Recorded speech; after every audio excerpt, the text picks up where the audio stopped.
Assalamualaikum warahmatullahi wabarakatuh. Waalaikumsalam warahmatullahi wabarakatuh. Bismillahirrahmanirrahim.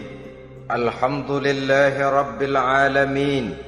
Wassalatu wassalamu ala ashrafil mursalin, imamil muttaqin, sayyidil ghurril muhajjalin, wa ala alihi wa ashabihil mujahidin at-tahirin, amma ba'du. Saudara-saudara kaum muslimin rahimakumullah. Satu hari ketika seorang ulama besar bernama Al-Imam Al-Faqih Abu Lais tengah berjalan-jalan di dekat kota Basrah, berkelumpulah sekelompok orang di dekat beliau.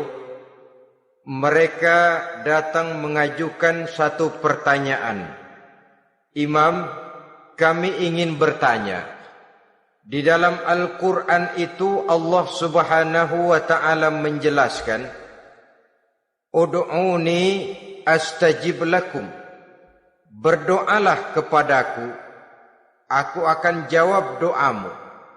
Mintalah kepadaku, aku kabulkan permintaanmu. Itu dan begitu janji Allah di dalam Al-Quran.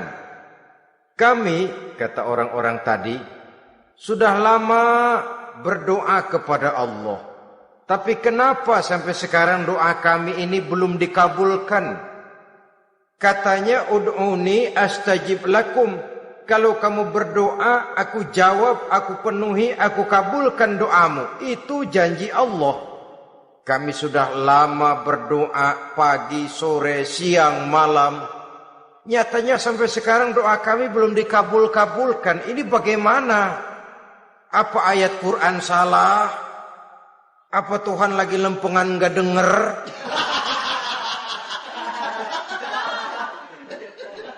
Apa doa kami yang terbalik? Kelihatannya sepele saja ini. Doa tidak didengar oleh Allah. Permohonan tidak dijawab, tidak dikabulkan oleh Allah. Tapi sebenarnya kalau kita mau merenung, kemalangan apa yang paling besar dalam kehidupan ini? Selain daripada kalau permohonan dan doa kita sudah tidak dihiraukan oleh Allah. Artinya hidup sudah tidak diopeni oleh Allah. Jangankan Allah, saudara-saudara, kita nggak diopeni sama mertua saja bingung. Ini mertua diem aja, kalau saya salah apa salahnya, kalau ada yang dikepengenin apa kepengenannya, boyak ngomong kenapa diem begitu. Ini tidak diopeni oleh Allah. Kemalangan apa yang lebih malang selain daripada kalau doa tidak didengar oleh Allah? Itu sudah kemalangan yang paling malang, lebih malang dari kota Malang saya kira.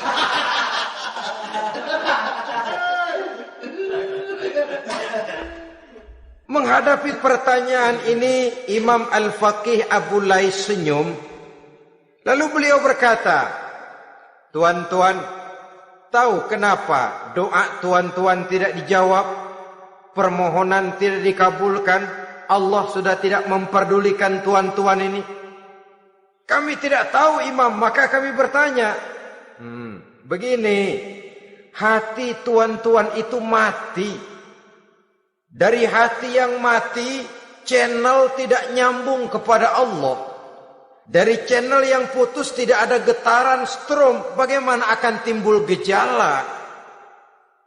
Hatimu mati, jadi pantas kalau doa tidak dikabulkan, permohonan tidak dipenuhi, doa tidak terjawab, hatimu mati.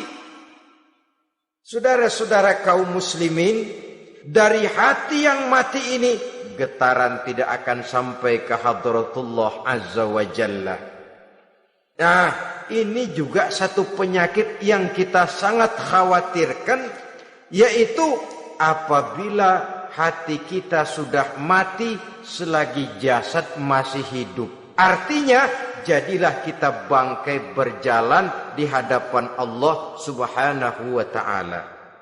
Sementara kita sangat disibukkan dengan menggali berbagai macam jenis obat penangkal penyakit zahir, dan kita kurang perhatian untuk mencari obat penangkal penyakit batin yang kalau diserang penyakitnya menghancurkan kehidupan abadi di akhirat nanti. Perkembangan ilmu kedokteran nyata benar diikuti dengan perkembangan jenis-jenis penyakit. Makin maju ilmu kedokteran, makin modern penyakit. Ngerti juga rupanya itu penyakit. Dulu kita tidak kenal yang namanya AIDS. Kita tidak tahu yang namanya liver. Kita tidak kenal yang namanya stres. Paling yang banyak cika, masuk angin, dan sebagainya.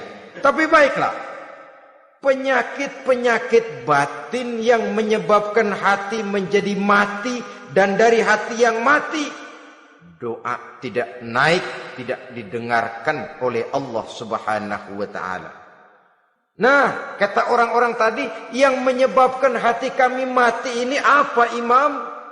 Beliau menjawab, pertama, araftumullaha wa lam tu'tuhu haqqahu. Yang menyebabkan hatimu jadi mati, pertama, kamu kenal benar kepada Allah, tapi haknya untuk disembah, kewajibanmu untuk menyembah, tidak pernah kamu laksanakan. Bagaimana Allah tidak akan jauh dari kita kalau kita tidak akan mengadakan pendekatan kepadanya. Dan pendekatan kepada Allah hanya bisa kita tempuh melalui jalur kegiatan ritual ibadah. Allah akan terlalu jauh apabila kita hanya membicarakannya lewat filsafat dan renungan yang mendalam. Tapi Allah akan dekat dan terasa hadir dalam hidup apabila kita dekati ia dengan pelaksanaan ibadah kepadanya. Kamu kenal Allah, tapi hakmu untuk menyembah, kewajibanmu untuk menyembah, haknya untuk disembah, tidak pernah kamu laksanakan. Kalau soal Allah kita kenal bukan main. Bahkan tidak hanya kita mengajarkan kenal juga kepada anak-anak kita. Kalau ditanya siapa pencipta matahari, bulan dan bintang, Allah. Siapa pencipta lautan, gunung, hutan belantara dan sungai-sungai? Allah. Siapa pencipta bumi, matahari dan sebagainya? Allah. Sembahyang apa enggak? Bagaimana nanti?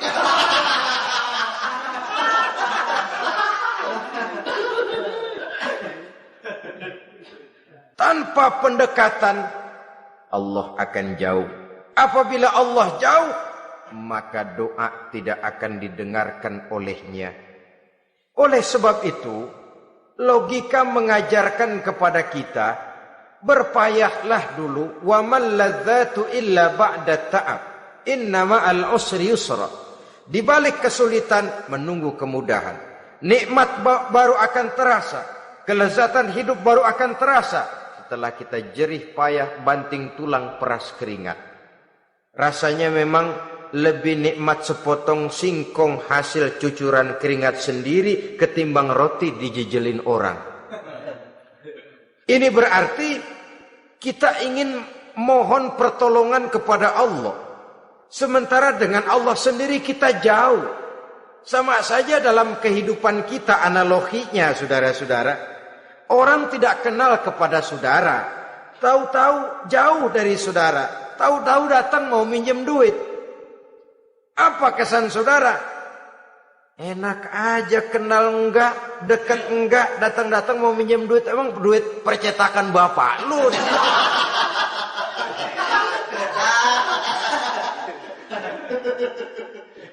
Sedangkan yang kita kenal, sedangkan yang kita bertemu tiap hari, sedangkan yang sering datang ke tempat kita, kalau satu saat dia pinjam duit, toh kita kadang-kadang masih mikir.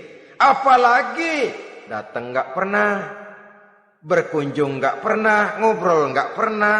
Apalagi Kenal juga enggak pernah. Datang-datang mau minta. Macam apa? Datang nemuin Tuhan setahun 2 kali. Idul Fitri, doang Idul Adha. Doa cerewet banget. Apa ini? Apa aja diminta. Saudara hadirin, bagaimana doa akan kabul, permohonan akan dijawab? Jikalau kita jauh dari Allah, kita kenal Allah, haknya untuk disembah, kewajibannya untuk menyembah, tidak pernah kita laksanakan. Itu yang menyebabkan hati kita lalu menjadi mati. Padahal mengenal Allah, setelah mengenalnya, mengadakan pendekatan kepadanya melalui ritual ibadah yang dicontohkan oleh Rasulullah Sallallahu Alaihi Wasallam. Ini hal pertama yang menyebabkan hati jadi mati. Kamu terlalu kenal Allah tapi tidak pernah menyembah kepadanya. Sama aja orang kerja kagak, habis bulan mau minta gaji. Karena kita jitak kepalanya. Macam apa? Kerja enggak, tahu-tahu datang mau minta gaji. Kerja dulu yang baik, habis bulan baru. Enggak diminta pun memang sudah ada jatahnya. Ibadah dulu kita kepada Allah. Soal Allah memberikan karunia kepada kita, itu hak Allah. Apabila kita dekat dengannya, ibadah yang kita laksanakan benar, karunia itu akan datang kepada kita. Saudara-saudara, yang kedua yang menyebabkan hati jadi mati, qara'tumul Qur'an walam ta'malu bih. Kamu baca Al-Qur'an tapi ajarannya tidak pernah kamu amalkan. Kamu baca Quran tapi isinya kamu injak-injak. Sehingga ada peringatan dari Rasul Sallallahu Alaihi Wasallam.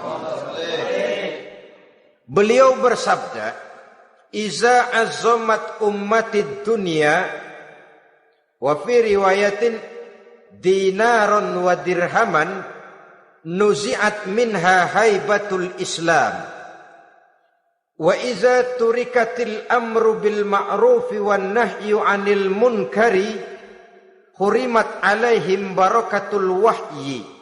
Wa iza tasabat ummati saqatat min 'ainillah." 3 peringatan keras tapi yang merupakan gejala penyakit kita umat Islam diperingatkan oleh Nabi kita.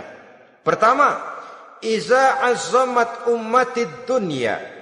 Apabila umatku telah terlalu mengagung-agungkan dunia. Apabila umatku telah jatuh menjadi umat yang materialistis. Segalanya diukur dari sudut keduniaan saja. Nuzi'at minha haibatul Islam. Maka akan dicabutlah dari mereka kehebatan agama Islam. Hilang kehebatan Islam apabila kita jatuh menjadi umat pengagung dunia, penyembah materi. Nilai kita, keberadaan kita tidak dihargai orang lain. Orang memandang kita remeh saja. Orang Islam gak ada apa-apanya, bayar aja. Bisa dibeli, bisa diatur, bisa dikerjain, garap saja. Nuzi'at minha haibatul Islam, hilang dari mereka kehebatan Islam ini. Kenapa? Mereka telah mengagungkan dunia dan menjadikannya sebagai tujuan. Padahal dunia cuma alat. Materi cuma alat. Harta cuma alat. Yang kedua, wa iza turikatil amru bil ma'rufi wan nahyu 'anil munkari hurimat 'alaihim barakatul wahyi. Apabila telah ditinggalkan amar ma'ruf dan nahyi munkar, maka hilanglah keberkahan wahyu. Ini yang ada hubungannya dengan masalah kita. Kita baca Quran, kita tidak amalkan isinya. Bagaimana hati tidak jadi mati? Amar ma'ruf dan nahi munkar ditinggalkan orang, hilang keberkahan wahyu. Pada saat itu boleh jadi Quran ada, tapi cuma tinggal tulisan saja. Islam ada, cuma tinggal sekedar nama saja. Diseminarkan, disimposiumkan, dimuktamarkan, tapi tidak dijabarkan dalam kehidupan sehari-hari. Apabila amar ma'ruf dan nahi munkar telah ditinggalkan orang, hilang keberkahan Quran. Akibatnya apa? Apabila amar ma'ruf tidak lagi digalakkan orang, nahi munkar tidak dilaksanakan orang, lalu orang menilai sesuatu menurut seleranya sendiri. Mana yang ma'ruf, mana yang munkar, tidak ada lagi patokan utama. Kalau baik kata otaknya, dia kerjakan. Tidak baik menurut otaknya, dia tinggalkan. Agamanya adalah otak, berhalanya adalah akal. Akhirnya umat kehilangan pedoman. Tidak lagi jelas mana batas yang ma'ruf, mana batas yang munkar.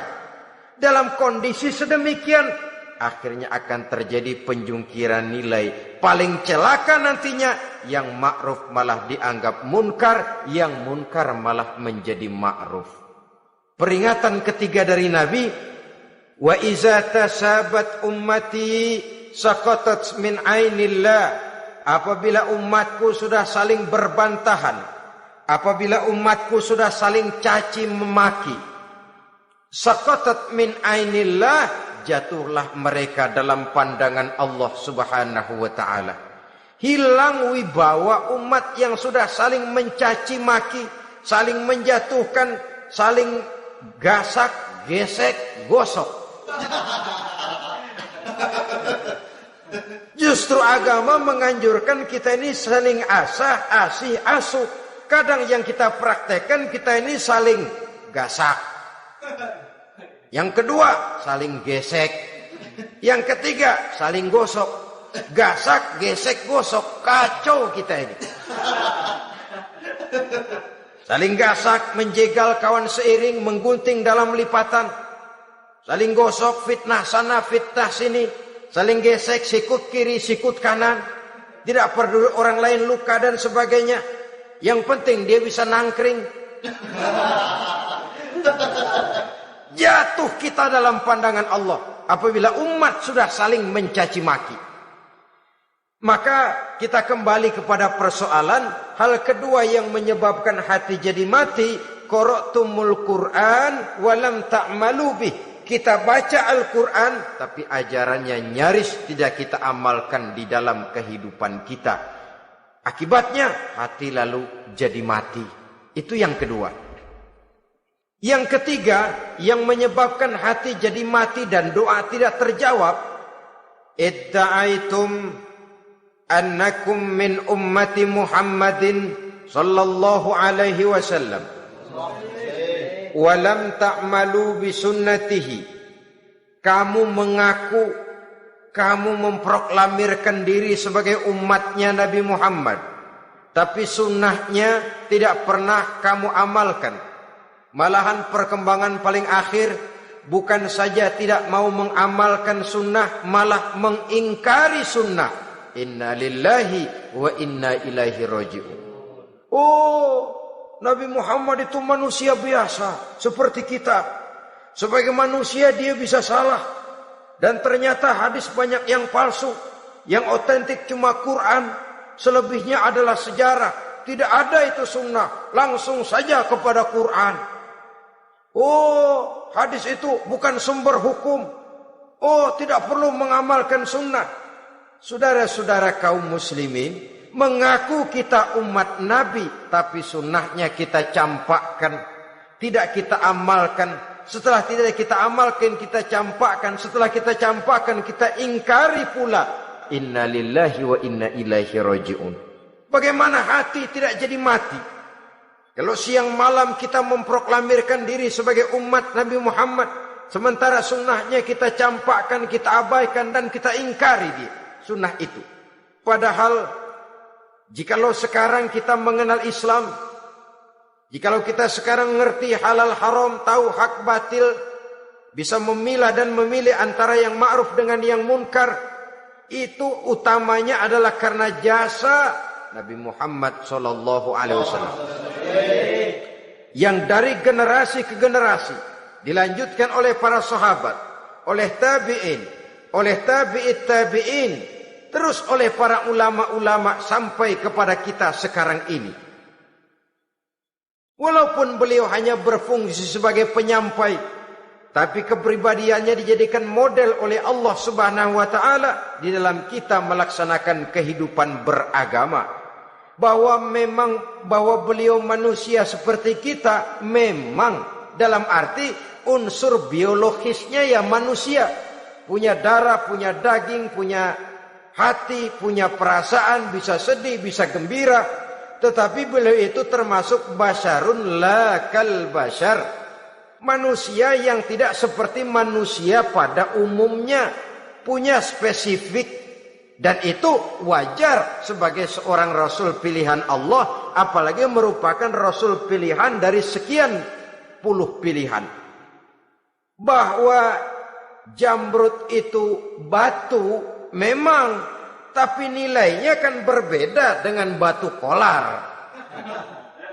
Satu truk batu kolar dengan barangkali segenggam batu jamrud, nilainya tentu jauh lebih mahal batu jamrud. Kalau soal batunya, sama batunya, tapi nilainya berbeda karena esensinya berbeda.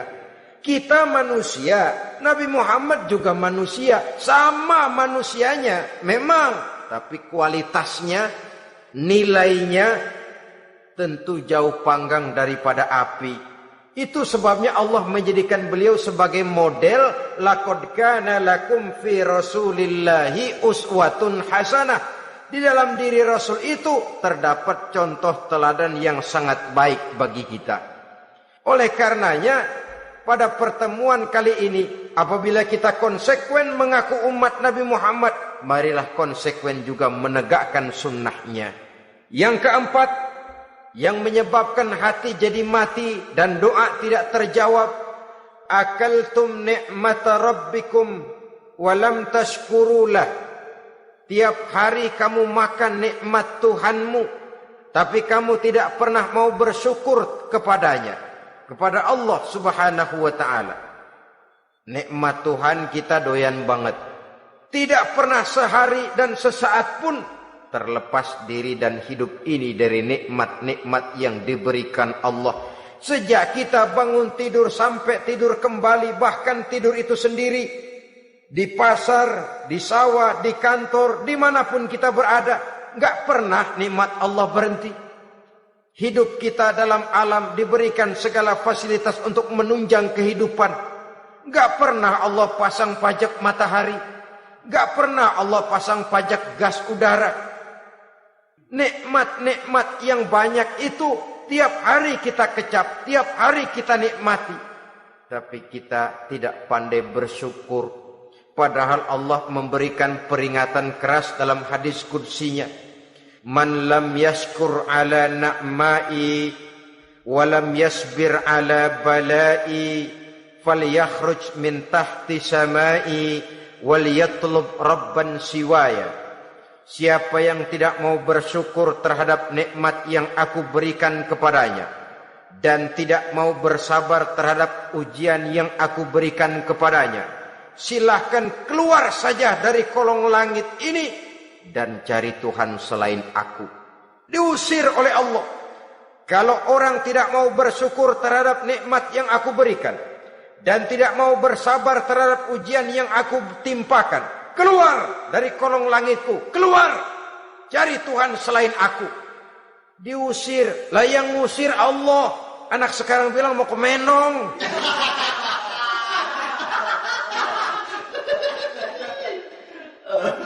Kalau diusir kita dari Jakarta, masih bisa pindah ke Bandung. Diusir kita dari Bandung, bisa pindah ke Jogja, Solo.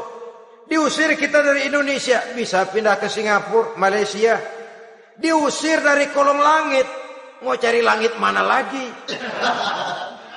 Kalau kau tidak mau mensyukuri nikmatku, tidak sabar terhadap ujian yang aku berikan kepadamu, keluar saja, keluar dari kolong langitku ini, cari Tuhan selain aku. Kalau istilah kita mah Tuhan, jengkel banget udah itu. Nikmatku, yang nikmat yang aku berikan kau makan, tapi kepadaku engkau tidak pernah mau bersyukur. Saudara-saudara kaum muslimin rahimakumullah, wajar. Kita dulunya tidak ada, sekarang ada nikmat. Susunan biologis manusiawi kita demikian cantik, nikmat. Tinggal di bumi, fasilitas yang kita perlukan disediakan, tinggal kemampuan kita mengelolanya. Nikmat. Diberikan kita otak yang membedakan kita dengan binatang, nikmat. Diberikan kita agama, diutus para rasul untuk jadi model dalam kehidupan kita, nikmat. Kalau cara kita emang kurang apa sih? Apa yang kurang, hai manusia? Engkau tidak ada, aku adakan. Kalau aku perintahkan kau tinggal di bulan, mungkin kau tidak akan sanggup hidup. Begitu lahir juga kelepek-kelepek habis. Ya enggak ada HO2 toh di bulan. Mau ngisap apa? Aku tinggalkan kau, aku perintahkan tinggal di permukaan bumi. Alamnya indah, fasilitas serba menunjang. Nikmati semuanya, semuanya untuk kamu, semuanya. Satu pintaku, syukuri nikmat yang aku berikan kepadamu. Ya bukan cuma syukur dalam ucapan, syukur dalam perbuatan. Banyak nikmat yang diterima, makin banyak dia sujud, makin banyak dia ruku, makin banyak dia mengadakan pendekatan kepada Allah. Syukur dalam artian berupa tindakan dan perbuatan, mempergunakan nikmat sesuai dengan kehendak yang memberikan nikmat itu sendiri kepada kita. Saudara-saudara kaum muslimin rahimakumullah. Ini penyakit yang keempat. Kamu makan nikmat Tuhanmu, tapi kamu tidak pernah pandai bersyukur kepadanya. Mensyukuri nikmat yang diberikan tadi. Bagaimana hati tidak jadi mati? Kita sibuk mempersolek jasmani, mencari obat penangkal penyakit zahir. Maka yang ramai di zaman sekarang, saudara lihat, salon, fitness, senam, macam-macam jenis. Tidak ada salahnya dan tidak ada jeleknya. Tapi kalau itu sampai melupakan kita kepada memperindah batin, memperbaiki jiwa, artinya bukankah kita perlahan tapi mempersiapkan diri menjadi bangkai berjalan di hadapan Allah. Dengan operasi plastik, yang pesek jadi mancung, yang sipit jadi belok,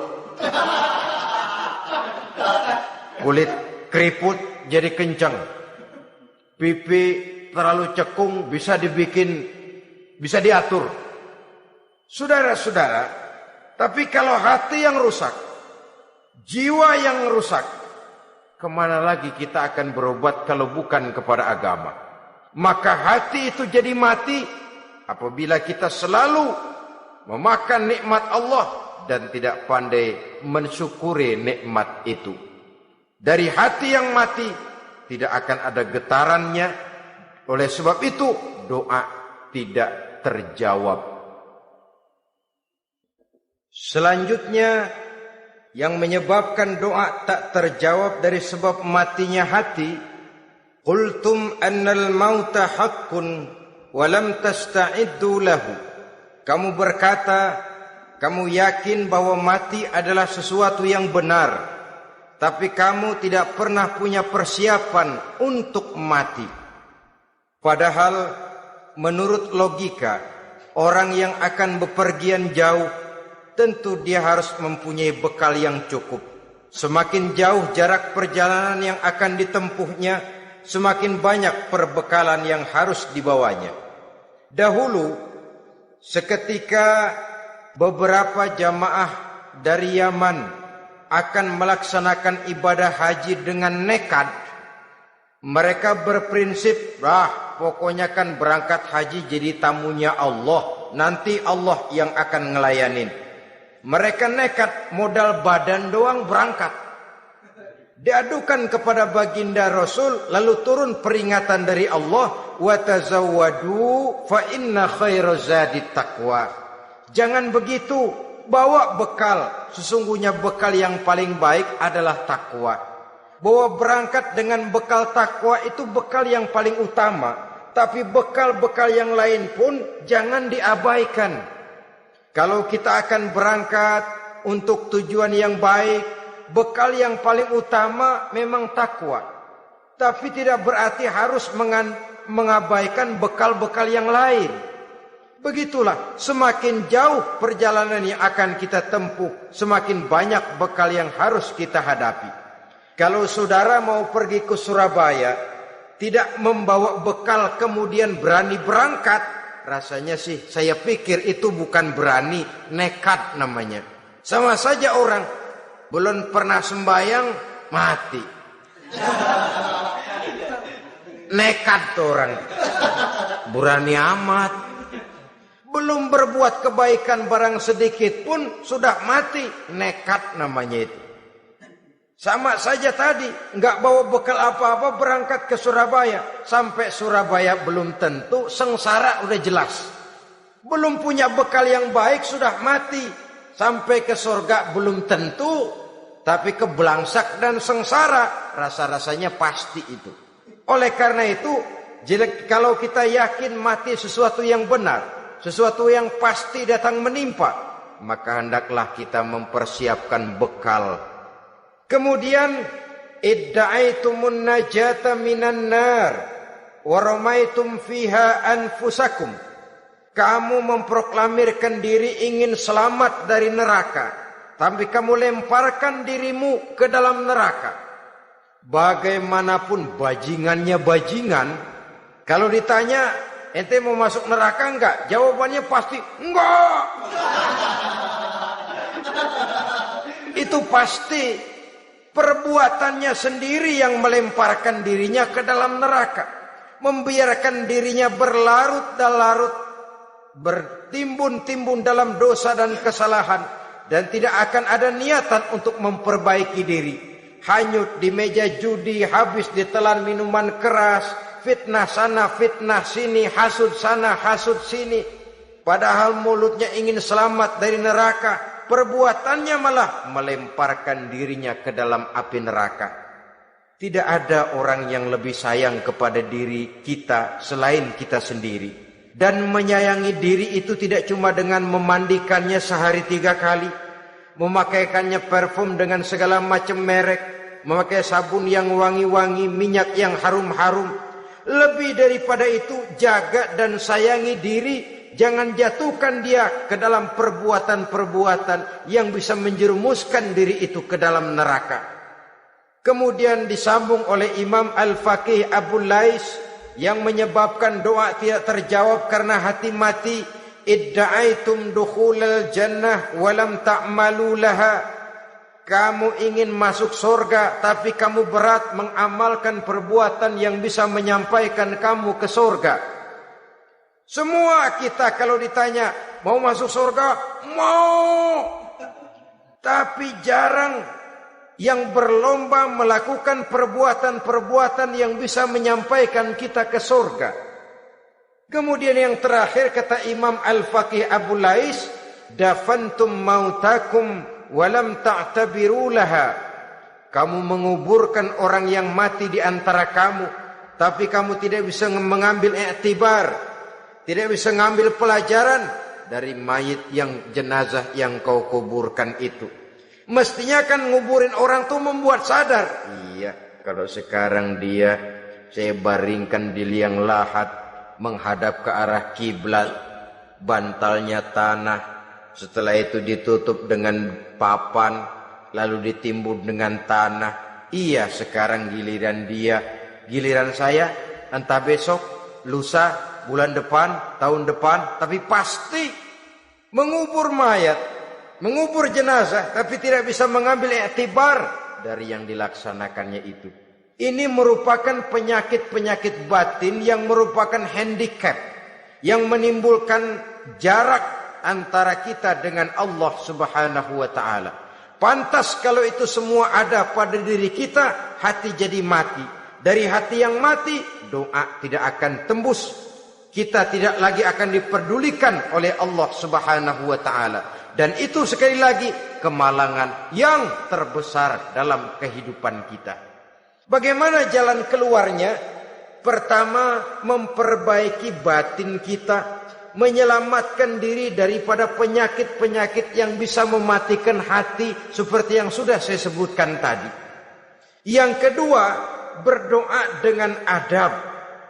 Sehingga tata cara di dalam kita bermohon kepada Allah Subhanahu wa taala dibicarakan secara khusus oleh Al-Imamul Ghazali dalam kitab Ihya beliau yang disebut adabud doa. Adab di dalam kita melaksanakan doa kepada Allah Subhanahu wa taala. Setelah batin ini bersih dari penyakit-penyakit hati yang bisa menyebabkan hati jadi mati, berdoalah kita kepada Allah. Bagaimana adabnya? Kata Imamul Ghazali rahimahullah, yang pertama hendaklah ia di dalam berdoa itu memilih waktu yang mulia. Minal awqatis syarifah, kata beliau. Memilih waktu-waktu yang punya nilai mulia. Ramadan dalam 1 tahun, Jumat dalam tiap minggu, sepertiga malam yang akhir pada setiap hari. Waktu-waktu yang punya nilai mulia.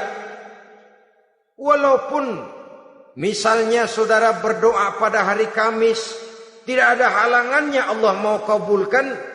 Ini tidak berarti bahwa kalau sudah berdoa hari Jumat lalu hari Kamis tidak mau berdoa, tidak. Lebih memilih mengintai waktu-waktu yang punya nilai mulia. Lailatul Qadar sekali dalam setahun. Waktu-waktu yang punya nilai mulia. Logikanya begini saudara-saudara. Kalau kita datang ke rumah seseorang, tujuan utama kita minjem duit, yang paling pertama kita perhitungkan tanggal berapa nih? Kan itu toh. Tanggal berapa? Kalau tanggal 20 atuh minjem duit. Orang lagi ngap-ngapan. Boro-boro dia bisa minjemin, dia sendiri mungkin lagi pusing. Kita lebih dulu kita amatin tanggal berapa nih? Yang enak sore apa siang? Jam 2. Jam 2 dia baru pulang dari kantor, tapi giliran tidur. Kalau dia tidur dibangunin datang mau minjem duit, kagak dimaki-maki sudah kebagusan deh. Kan kita lihat waktunya, timingnya kata orang sekarang. Tanggal berapa, sore apa malam, apalagi gulem apa terang bulan.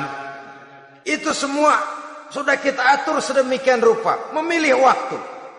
Yang kedua kata Imamul Ghazali, memilih keadaan yang istimewa. Kalau tadi soal waktu, yang kedua soal keadaan. Ada situasi-situasi di mana doa itu diijabah oleh Allah Subhanahu wa taala. Di antaranya kata Imam Abi Hurairah, "Inda zahbis sufuf fi sabilillah." Pada waktu mengatur barisan perang membela agama, di situ doa kabul. Inda nuzulil ghais, ketika turun gerimis, di situ doa makbul.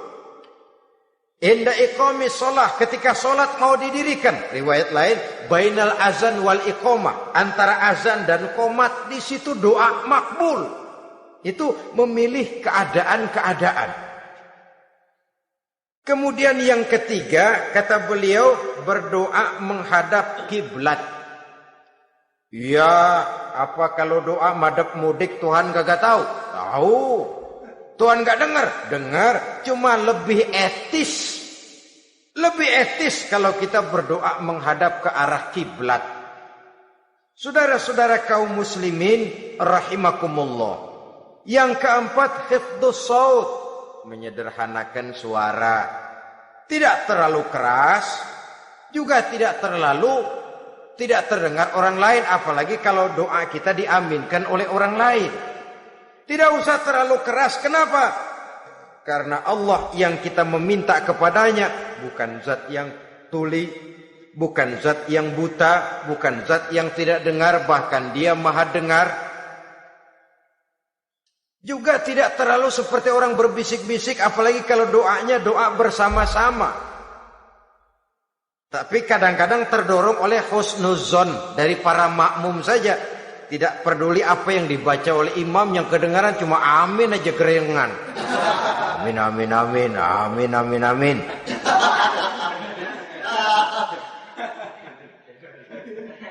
Juga tidak terlalu keras.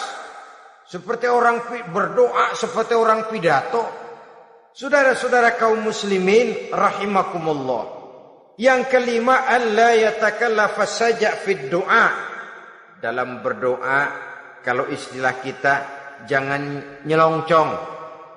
Suja' ini menunjukkan sikap berani kepada Allah. Misalnya ada orang berdoa, ya Allah ampunilah saya kalau engkau mau. Kalau Allah mau. Kasihanilah saya ya Allah kalau engkau mau. Itu doa orang songong. Atau sama saja, ya Allah berilah saya rezeki dikit aja. Emang kenapa pakai begitu? Allah yatakallafa saja fid du'a. Yang keenam kata Imamul Ghazali, at-tadarru' wal khusyu'.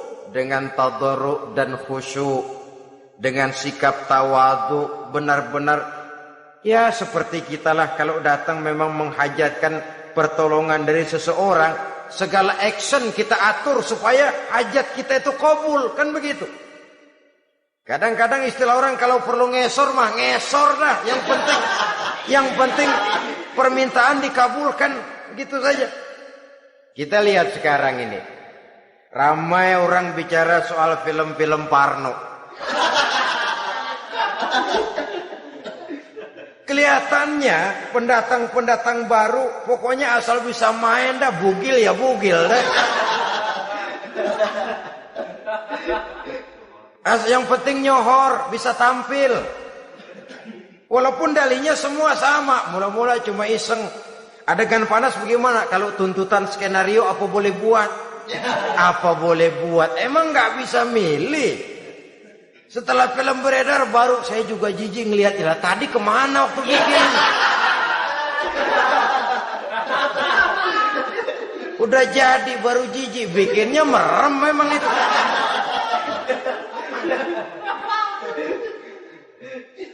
Tapi ada satu analogi, asal bisa main, asal bisa tampil di layar, apa saja jadi taruhan sudah. Bugil ya bugil dah, nggak soal dah. Pokoknya bisa main, tampil, nyohor, masuk koran.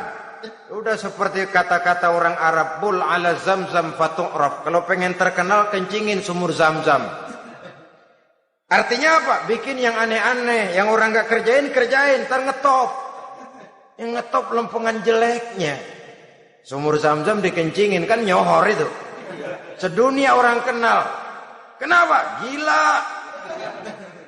Saudara-saudara kaum muslimin rahimakumullah, sangat kita sayangkan kalau lalu orang berlomba-lomba dengan cuma modal paha mulus, wajah cantik, dimauin apa saja mau, lalu bisa tampil. Akibatnya yang jadi korban adalah anak-anak kita. Disuguhi tontonan-tontonan yang meracuni jiwa mereka. Walaupun akibatnya barangkali ya lain, seperti band orkes dengan film memang akibatnya tidak langsung ya. Kalau band orkes akibatnya langsung, dia bisa berantem di tempat lokasi. Film orang nonton tahu dia di tempat itu, bukan di tempat itu dia praktek, pulang jadi pikiran dia. Tadi serem ya, ntar kalau ada kesempatan kita praktek. Ntar ngancemnya itu yang gak enak. Tapi yang saya analogkan dengan persoalan kita, tingkah pola artis apapun dilakukan asal bisa main. Nah itu tuh, asal dapat kesempatan acting. Dalihnya ya tuntutan skenario lah, iseng lah, macem-macem lah. Tapi yang jelas satu target, saya harus dapat kesempatan main. Untuk sampai ke situ, cara apa saja harus saya tempuh. Tidak peduli harus menginjak-injak norma dan budaya bangsa yang luhur. Tidak peduli harus bertentangan dengan kaidah agama. Tidak peduli hasilnya meracuni umat masyarakat, terutama generasi muda. Yang penting kan ngetop. Saudara-saudara, baiklah ya, itu soal lain. Tapi soal kita ialah at-tadarru wal khusyu'. Bermohon kepada Allah dengan tadarru', khusyuk dan tawadhu. Seperti kalau kita mau bermohon kepada seseorang, kita malah merendahkan diri. Pak, saya memang orang gak mampu pak. Utang saya udah selebar kampung pak. Anak udah 16 seperempat. Apa saja kita meratap, menghibah, mengeluh, merintih, ujungnya kan yang penting gue minjem duit dapat dah gitu. Apa kayak diomongin, pokoknya pulang bawa duit, itu saja. Itu strategi manusiawi. Kalau ini kita adakan konteks, oh iya, kepada Allah lebih lagi kita tadarruk, khusyuk, tawadhu. Doa dengan tawadhu, sebab kita akan bermohon kepada yang serba maha. Menghadap ke arah kiblat, duduk bertafakur dengan khusyuk, tawadhu. Jangan doa sembari tolak pinggang.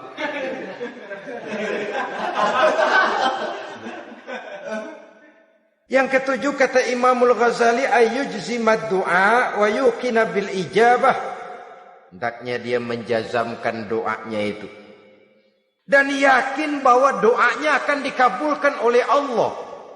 Sebab kata Nabi, innallaha la yaqbalu du'aan min qalbin ghafilin lahin.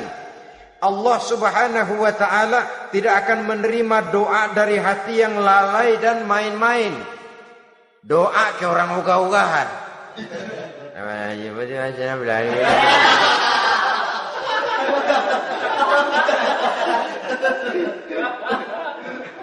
Kali malaikat nyongok dong, lu minta apa lu?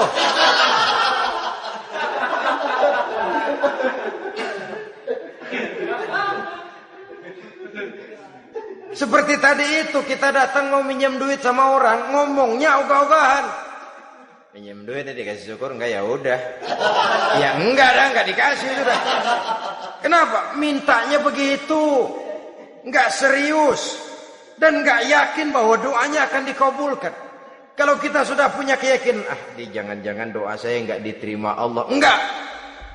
Ana, kata Allah, ana inda zanni abdi bi. Aku sih bagaimana menurut sangka hambaku kepadaku saja. Kalau sangkanya baik, aku baik. Kalau sangkanya doanya dikabulkan, aku kabulkan. So itu doa harus dengan pasti dan harus dengan yakin doa itu akan dikabulkan dan meluruskan harapan, membenarkan cita-cita, meluruskan maksud apabila doa itu dikabulkan oleh Allah Subhanahu wa taala. Saudara-saudara, oleh karenanya jangan doa setengah hati. Jangan berdoa sambil main-main. Apalagi menghadap kiblat dengan dua tangan terangkat sebagaimana dicontohkan oleh Rasulullah sallallahu alaihi wasallam. Bahwa berdoa tanpa mengangkat kedua tangan pun Allah tahu. Allah dengar. Tapi kelihatannya kurang serius. Seolah-olah terserah ada Tuhan, mau dikasih ya kasih, enggak ya udah. Seolah-olah kita tidak serius dalam berdoa. Kemudian yang berikutnya kata Imamul Ghazali, ayyaftataha du'a bi dzikrillah fala yabda'u bi su'al. Hendaknya dia mulai berdoa itu dengan menyebut nama Allah, berzikir kepada Allah, fala yabda'u bi su'al, jangan langsung memulai dengan permintaan. Ini tata krama etisnya. Sama juga orang kirim surat, salam sejahtera kami haturkan, padahal mah enggak ada itu juga enggak apa-apa. Itu kan maksud mukaddimah saja. Besar harapan kami semoga Bapak dan keluarga di sini pun berada dalam keadaan sehat walafiat. Selanjutnya kami telah dengar dari berbagai teman tentang kedermawanan Bapak, tentang bantuan Bapak di berbagai bidang yang menyangkut sosial pendidikan. Sehubungan dengan itu maka kami bermaksud mengajukan permohonan. Baru masuk itu mah 15 kalimat kesonoin, urusan lain. Intinya sehubungan dengan itu kami bermaksud memohon kepada Bapak. Kita mulai, salam sejahtera kami haturkan, bersama ini pula kami, macam-macam lah. Sama juga seperti tadi itu, kita datang mau minjem duit, datang karena kita tahu datang habis bulan, malam terang bulan, udaranya sejuk, ngobrol lah kita, dapet teh, apa kabar Pak? Baik. Aduh Bapak sih, untung dah Pak, kaya pemurah lagi. Saya tahu Bapak banyak nyumbang di mana-mana, Diangon aja tuh orang diangon.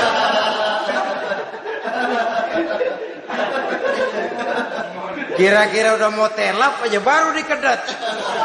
Ngomong-ngomong Pak, nah mulai nih kalau udah ngomong dah tuh mulai. Baru masuk. Jadi etisnya berdoa itu dimulai dengan zikrullah. Karena itu umumnya dimulai dengan Alhamdulillahi Rabbil Alamin. Kita puji dulu Allah. Alhamdulillahi Rabbil Alamin. Hamdan yuwafi ni'amahu wa yukafi'u mazidah. Kita puji dulu Allah. Seperti orang tadilah. Kita puji dulu kebaikannya. Walaupun pada akhirnya kita minjem duitnya.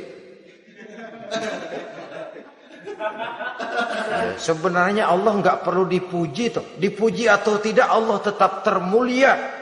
Ini etis manusia. Allah tidak berharap untuk dipuji oleh manusia. Allah tidak untung seluruh alam memujinya.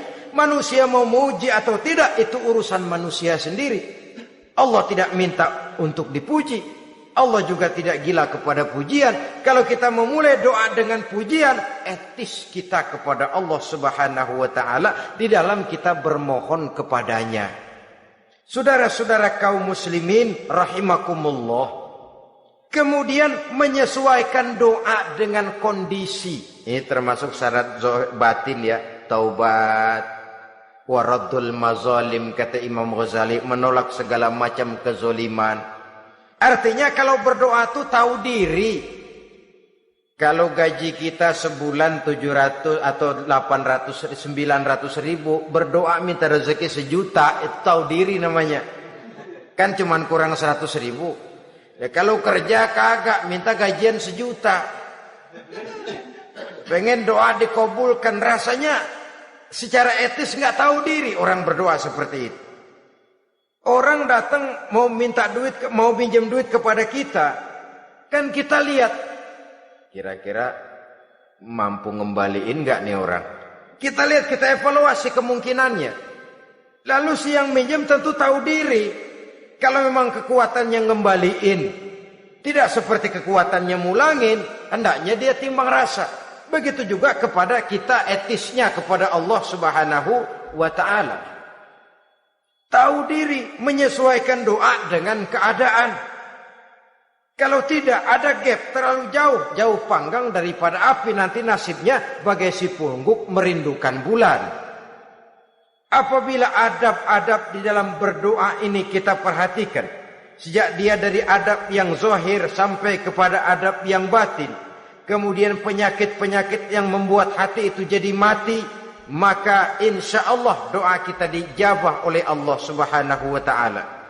Dalam Al-Baqarah ayat 186 Allah Subhanahu wa taala menjelaskan, wa iza sa'alaka ibadi anni fa inni qarib ujibu da'watad da'i iza da'ani falyastajibu li wal yu'minu bi la'allahum yarshudun. Apabila hambaku bertanya kepadamu Muhammad tentang aku, kata Allah, fa inni qarib, katakan kepadanya aku dekat sekali dengan mereka. Ujibu da'watad da'i iza da'ani, aku akan jawab, aku kabulkan permohonan orang-orang yang berdoa kepadaku. Falyastajibu li wal yu'minu bi, maka hendaknya mereka juga menjawab panggilanku atas dasar iman kepadaku. La'allahum yarshudun, semoga dengan ini mereka kelak mendapat petunjuk. Saudara-saudara, Al-Baqarah 186 ini dengan nyata menjelaskan kepada kita, Allah akan menjawab doa, mengabulkan permohonan apabila kita falyastajibuli wal yu'minu bi, juga menjawab panggilan Allah atas dasar beriman kepadanya. Logikanya tadi itu, araftumullaha wa lam tu'tuhu haqqahu. Kita tidak pernah mau menjawab panggilan Allah sementara kita berharap doa kita dijawab oleh Allah. Apa enggak pincang? Apa enggak berat sebelah? Panggilan Allah kita berat memenuhinya, sementara kita sangat berharap agar permohonan kita, seruan kita dikabulkan oleh Allah. Menjawab panggilan Allah atas dasar beriman kepadanya. Kenapa? Ada orang menjawab panggilan bukan berdasarkan iman, tapi karena target lain. Datang sembahyang Jumat paling dulu, target utamanya pulang juga paling dulu nyabet sendal, nyabet sepatu. Menjawabnya iya, tapi tidak karena iman. Jadi apabila kita rajin menjawab panggilan Allah atas dasar beriman kepadanya, maka seruan, permohonan, doa niscaya dikabulkan olehnya. Ini saja, mudah-mudahan ada manfaatnya. Terima kasih atas segala perhatian. Mohon maaf atas segala kekurangan. Usikum wa nafsi bitaqwallah. Wassalamualaikum warahmatullahi wabarakatuh.